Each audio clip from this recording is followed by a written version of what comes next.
All right, let's just dive right into it. Have you ever wondered why so many off-grid solar and battery setups quietly and, let's be honest, frustratingly fail? You do the math, buy top-tier gear, size it all up perfectly, and then, boom, dead batteries.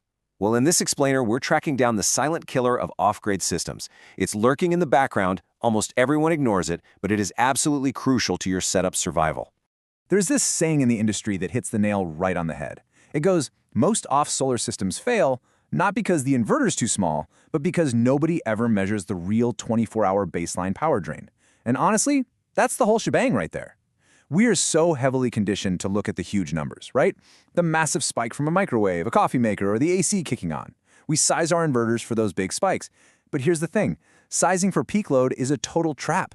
The real threat to your battery bank isn't the 5 minutes you're running a blender, no. It's that invisible, unrelenting drain happening 24 hours a day, 7 days a week. What looks like practically nothing on paper quietly morphs into your biggest design nightmare.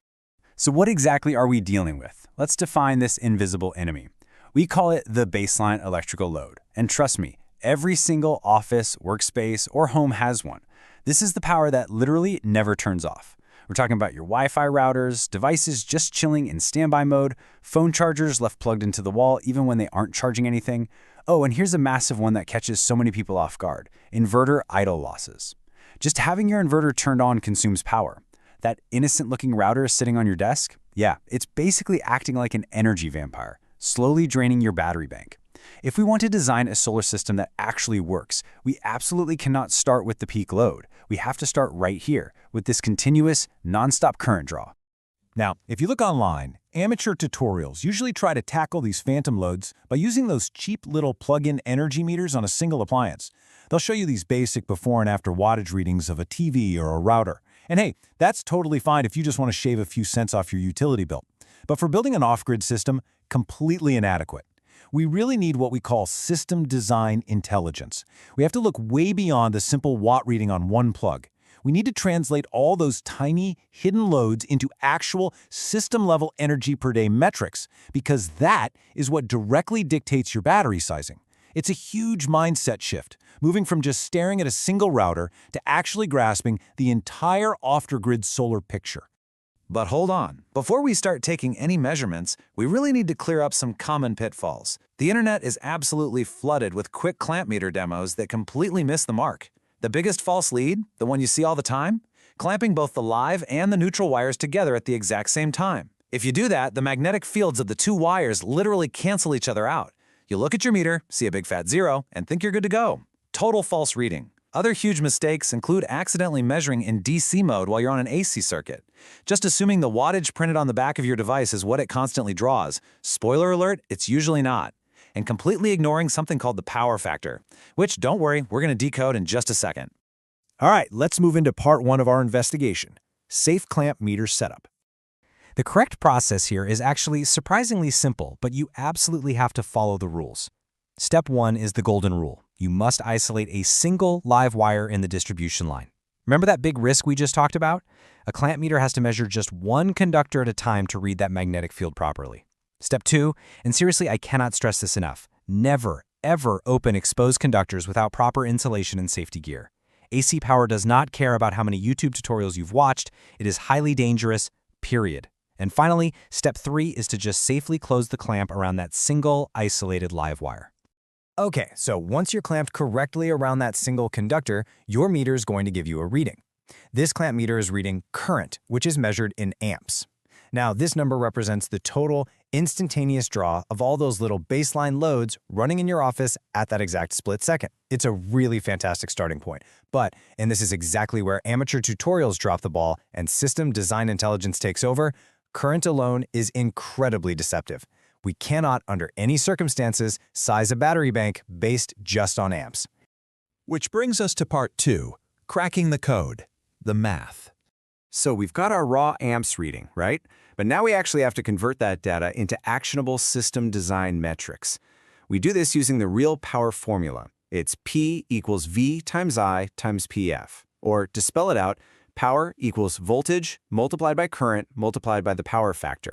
Now, your voltage is usually going to be a constant depending on where you live, like 230 volts or 120 volts. The current, the I right there in the equation, well, that's just the amps reading we just grabbed from our clamp meter. But then we have that final, tricky little variable, PF, the power factor. And this right here is exactly where the math goes sideways for so many people. The power factor operates on a scale from 0 to 1. Now, in a perfect magical world, all your devices would have a power factor of exactly 1. But in a real-world office environment, one that's packed with AC loads, power supplies, and a dozen laptop chargers, yeah, they rarely operate at unity. They almost always have a non-unity power factor. This means that the actual, real, usable power, which we measure in watts, is often slightly lower than the apparent power you'd get if you just blindly multiplied your volts and amps together.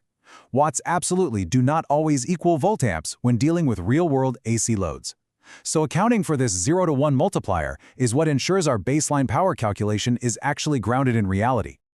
Okay, so now we take that real power we just calculated in watts and we need to convert it into our daily energy usage. We do this with the energy consumption formula. Energy equals power multiplied by time. And since our office baseline load never, ever turns off, our time value is a flat 24 hours. We multiply our real power by 24, and boom! This gives us our watt-hours per day. Honestly, I want you to burn this specific metric into your mind, watt-hours per day. That is the ultimate number that determines the battery size you actually need, not the flashy sticker rating on the outside of your inverter box. Let's move on to our third and final part, the verdict, sizing for survival demand. So on one hand, we have peak demand. This is what everyone fixates on.